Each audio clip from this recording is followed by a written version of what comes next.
Hello friend, education with Priyanka में आपका स्वागत है। तो फ्रेंड, आज का हमारा वीडियो है लोकसभा के बारे में, जो कि हम लोकसभा आपको बताएंगे। तो इससे पहले वाले वीडियो में मैंने आपको राज्यसभा के बारे में सारी जानकारी दे दी थी, और उसमें राष्ट्रपति है तो वो राष्ट्रपति के बारे में भी हमने आपको बता दिया था। तो फ्रेंड, इसको देखने के लिए आप आगे वाली वीडियो को देख सकते हैं।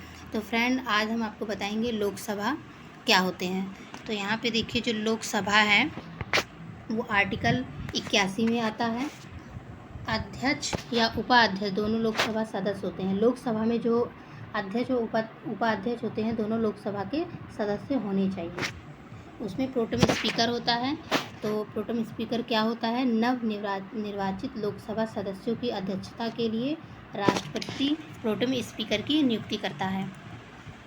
तो जो नवनिर्वाचित जो सदस्य होते हैं, मतलब नए नए निर्वाचित होते हैं लोकसभा में सदस्य, उनकी अध्यक्षता के लिए ही प्रोटेम स्पीकर बनाया जाता है। यही सदस्यों को शपथ भी दिलाता है। मतलब जो नए सदस्य होते हैं उनको जो शपथ दिलाते हैं वो प्रोटेम स्पीकर के द्वारा दिलाया जाता है, तथा लोकसभा अध्यक्ष व उपाध्यक्ष का चुनाव संपन्न करवाता है। तो प्रोटेम स्पीकर का यही कार्य होता है कि जो नए निर्वाचित सदस्य होते हैं उनकी जो नियुक्ति करता है और उनको शपथ दिलाता है, और लोकसभा अध्यक्ष और उपाध्यक्ष का चुनाव संपन्न करवाता है।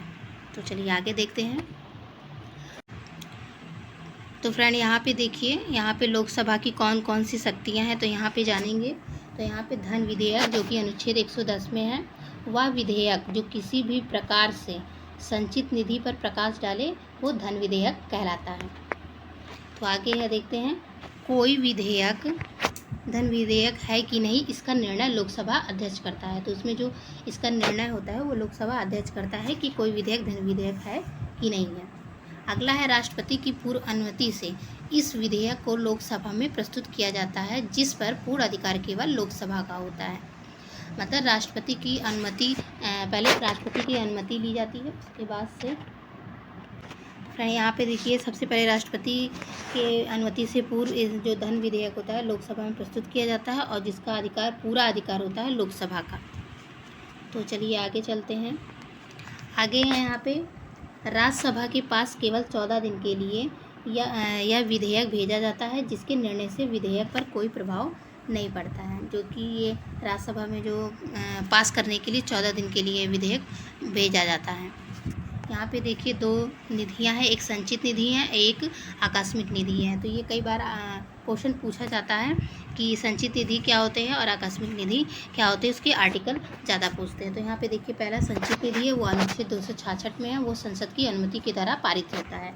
और दूसरा है आकस्मिक निधि, जो कि अनुच्छेद 267 में है, और राष्ट्रपति की जो नियुक्ति होती है अनुमति के द्वारा ये संचित निधि का उपयोग किया जाता है।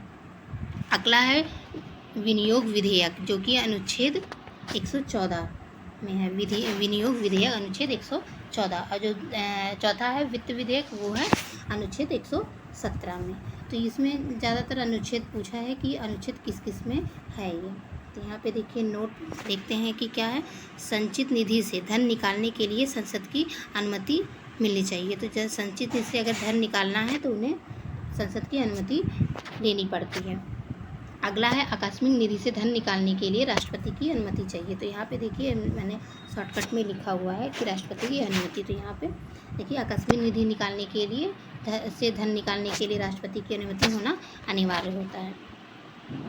अगला यहाँ पे है, अगला है, सभी धन विधेयक वित्त विधेयक होते हैं, परंतु सभी वित्त विधेयक धन विधेयक नहीं होते हैं। मतलब जो धन विधेयक होता है वो वित्त विधेयक हो सकता है, लेकिन जो वित्त विधेयक होते हैं, सभी वित्त विधेयक जो होते हैं वो धन विधेयक नहीं होते हैं। यहाँ पे विधेयक दो प्रकार के होते हैं, पहला है निजी विधेयक और दूसरा है सार्वजनिक या सरकारी विधेयक। तो सबसे पहले जानते हैं निजी विधेयक क्या होते हैं। संसद के ऐसे सदस्य के द्वारा पेश किया गया विधेयक जो मंत्रिपरिषद का सदस्य नहीं होता है, वो निजी विधेयक कहलाता है। अगला है यहाँ पे सार्वजनिक या सरकारी विधेयक। तो यहाँ पे सार्वजनिक और सरकारी विधेयक है, मंत्रिपरिषद सदस्य द्वारा पेश किया गया विधेयक। जो सार्वजनिक या सरकारी विधेयक होता है वो मंत्रिपरिषद सदस्य के द्वारा पेश किया जाता है। तो फ्रेंड चलते हैं आगे। आगे यहाँ पे देखते हैं कोरम या गढ़पूर्ति किसको कहते हैं। तो यहाँ पे ये क्वेश्चन भी पूछता है, तो इसलिए मैंने आपको यहाँ पे बता देती हूँ कि ये कोरम या गढ़पूर्ति क्या होता है। तो यहाँ पे देखिए सबसे पहले कोरम या गढ़पूर्ति होता क्या है। किसी भी सदन में सदस्यों की वह न्यूनतम संख्या जिसके बिना कार्रवाई न शुरू की जाए, वह संख्या मतलब जो कार्रवाई नहीं शुरू की जा सकती है तो उसे कोरम या गढ़पूर्ति कहते हैं। किसी भी सदन में जैसे सदस्यों की न्यूनतम संख्या जिसके बिना कोई कार्रवाई ना शुरू हो, वह संख्या सदन का 1/10 भाग या 10% होती है। तो यहाँ पे देखिए काल दिया हुआ है। प्रश्नकाल क्या होता है, तो सदन का कार्यवाही का प्रथम घंटा जो होता है वो प्रश्नकाल कहलाता है। जैसे 11 से लेकर के 12, तो वो प्रश्नकाल कहलाता है। दूसरा है शून्यकाल। तो यहाँ पे देखिए शून्यकाल है प्रश्नकाल के ठीक बाद का समय जो होता है वो 12 से लेकर के 1 बजे, वो होता है शून्यकाल। ये बड़े बड़े एग्जामों में पूछा जाता है कि प्रश्नकाल क्या है, शून्यकाल क्या है, तो इसलिए मैंने आपको ये बता दिया है। तो आगे चलते हैं। आगे हैं 3 प्रकार के इसमें प्रश्न पूछे जाते हैं, मतलब इससे रिलेटेड 3 प्रकार के प्रश्न कैसे पूछे जाते हैं। यहाँ पे देखिए, यहाँ पे है पहला है तारांकित प्रश्न।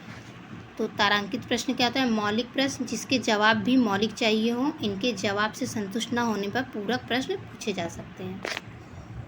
मतलब जो प्रश्न घंटा होता है जो ऊपर बताया है उसी से रिलेटेड ये क्वेश्चन किस तरीके का एग्जाम में पूछा जाता है। तो तारांकित प्रश्न होता है मौलिक प्रश्न जिसके जवाब भी मौलिक होने चाहिए, इनके जवाब से संतुष्ट न होने पर प्रश्न जो होते हैं पूरक प्रश्न पूछे जाते हैं। दूसरा है अतारांकित प्रश्न। क्या होते हैं, ऐसे प्रश्न जिनका लिखित जवाब चाहिए हो, अतारांकित प्रश्न कहलाते हैं। तीसरा है अल्प सूचना प्रश्न।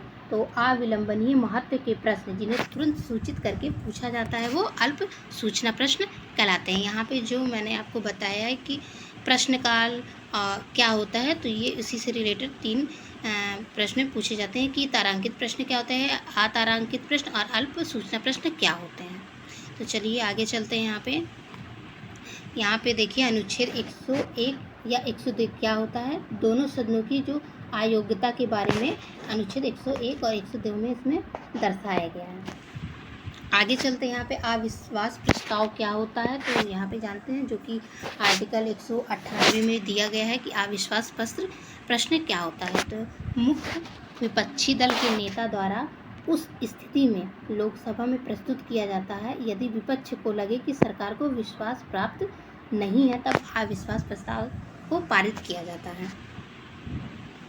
यहाँ पे देखिए विश्वास प्रस्ताव दिया हुआ है पक्ष द्वारा या सरकार द्वारा पेश किया जाता है, वो विश्वास प्रस्ताव कहलाता है। यहाँ पे जो विपक्षी जो दल के नेता होते हैं वो लोकसभा में ये जो अविश्वास प्रस्ताव होता है वो प्रस्तुत करते हैं। यदि विपक्ष को लगे कि सरकार, मतलब वो लगता है कि अगर कि वो जो सरकार है वो विश्वास प्राप्त नहीं करता है, तो उसको वो अविश्वास प्रस्ताव पारित करता है। तो फ्रेंड ये था आज का हमारा वीडियो लोकसभा से रिलेटेड। तो फ्रेंड आपको हमारी वीडियो कैसी लगी बताइएगा। हमारे चैनल को लाइक और हमारे चैनल को सब्सक्राइब करना ना भूलें। तो फ्रेंड आज के लिए बस इतना ही। Thank you.